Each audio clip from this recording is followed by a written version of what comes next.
Hello, my beautiful manifestors, and welcome to part 2 of finding the missing pieces of the jigsaw that is the manifesting puzzle. If you haven't seen part 1 yet, I've linked down below in the description box the links to that playlist and a few other playlists, the Unlock Your Block playlist, a few others there. Have a little look. Click the title and the box drops open and you can have a look what's in there. You'll also find the links to my book, From Hoping to Having, that blue one behind us, which is a manifesting guidebook, along with my manifesting cards and other bits and pieces. See, have a little look, check it out, okay? All right then, so in part 1, little tiny recap, but if you haven't seen it, watch that first. It'll make a lot more sense, okay? We discussed about self-awareness, self-responsibility, who am I, what do I want, so that you can figure that bit out first. Right, step 2. Let's talk about step 2. This is all about your power. Your creative power, your manifesting power. So that's what we're going to be talking about today. All right, now, you know, in The Secret, most of you have read that, all right, or watched the film or something. They talk about the genie, all right. You are commanding the genie of the universe to bring that to you that you desire, all right. Now, it does work like that. That bit was absolutely correct. I completely agree with that bit, all right.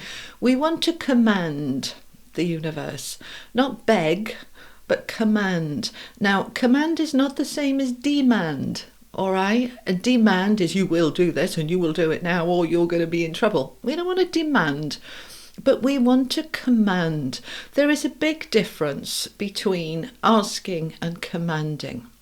All right, now, why don't we want to do that?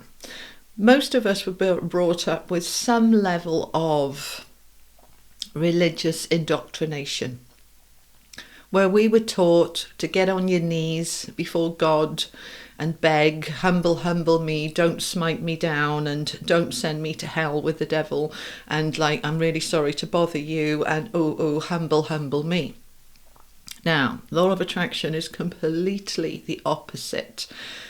It's understanding that you are a creative force because you have the God force within you. And we call the God force the I am. The whole of the first section of my book, From Hoping to Having, is called Remember. And it's all about remembering your power, remembering who you are.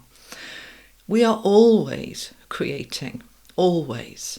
But when we create from a place of disempowerment, of, oh, please, if you've got a minute, like, humble me, I'm nothing and you're everything, we're really coming on the back foot.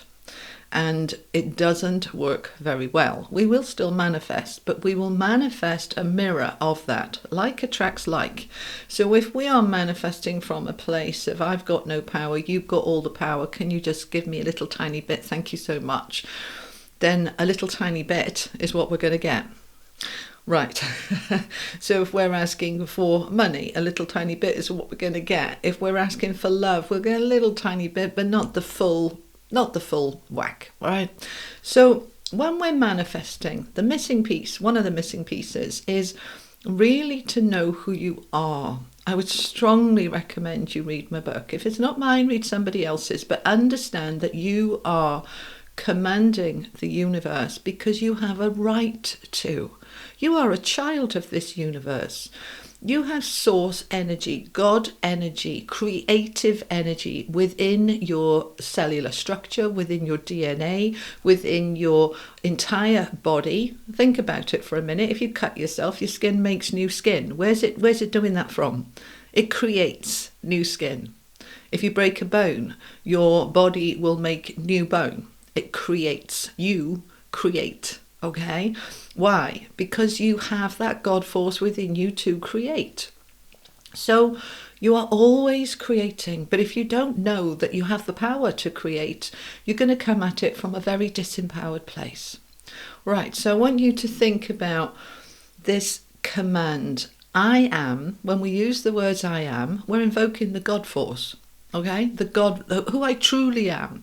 I am love, I am light, I am a spark of consciousness, I am a child of this universe, I am powerful, I am a powerful creator. When we use the I am, anything that comes after it, we're creating. So when you're saying, I'm sick and tired, you're creating sick and tired. When you say, I'm broken and I need mending, fixing, healing, I'm nothing, then you are absolutely disempowering yourself. Okay, so when we're manifesting, we want to manifest from a place of creative force and power. I am commanding the universe to bring this forth if it's within my highest good. Okay, what does that mean if it's within my highest good? Your soul and your higher soul, higher mind, the higher self, whatever words you want to use for the higher part of you, has got a plan, kind of what's going on with you for your life. And sometimes the thing that you're wanting is not necessarily within the plan. But when we command, we're stepping into our creative force to say, I'm commanding this to be so. And it will be so.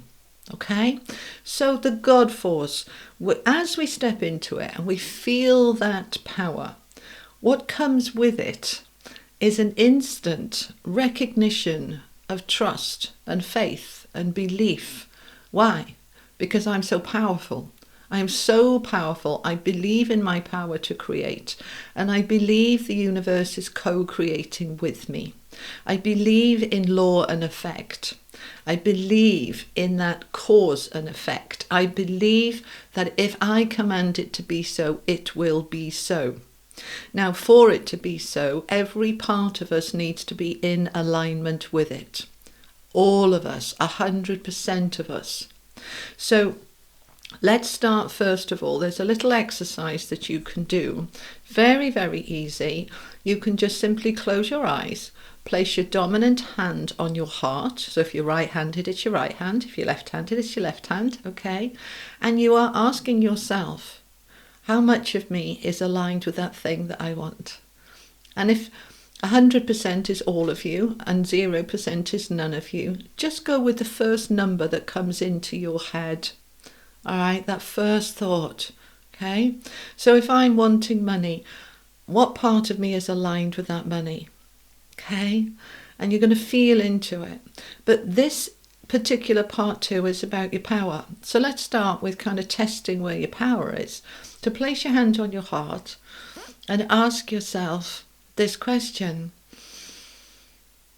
I believe I am so incredibly powerful. I believe I'm an incredibly powerful manifester and creator. I believe I have the power to create that which I deserve and desire. How much of that feels true? 80%, 90%, 100% less? What is it for you? What is the figure for you? I believe I have the power to create. I believe that I can create. I believe that I deserve this. Deserve, oh, that's going to be weak for some of you. Oh, I don't know if I deserve it. I know I can, ask yourself those questions. Awareness is key, which is why we started with that first one on step 1, that self-awareness. Awareness is key. If I'm not aware that I don't particularly feel powerful, I don't particularly feel like, I'm commanding the universe and that it's going to obey me, I don't believe that particularly, then we need to work on those beliefs. All right? Your thoughts come from your beliefs. So let's find those beliefs. Those are the ones that are in the subconscious. In the description box below, there's a playlist for Unlock Your Block, which will help you define some of those beliefs. There's another one called Money Magic, which helps define some of those beliefs around money. All right, and we need to smash them. All right, there's also one on my website, which is more detailed, which you have to pay for, but the ones on here are all free. So what we're doing is the next week, until we come back together next Sunday, I want you to really be stepping into your power. Feel the power. God gave you this power for a reason, because He, she, Mother, Father, God, Creator wanted you to use it. So use your power. We spent a lifetime being disempowered. This is the time to step into our power. The power to create your reality. The power to shapeshift reality. The power to turn your life around. So we have to step into the power. So that first step was self-awareness.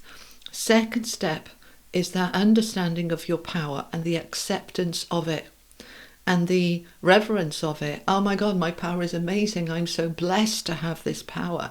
Let's use it wisely, but let's use it.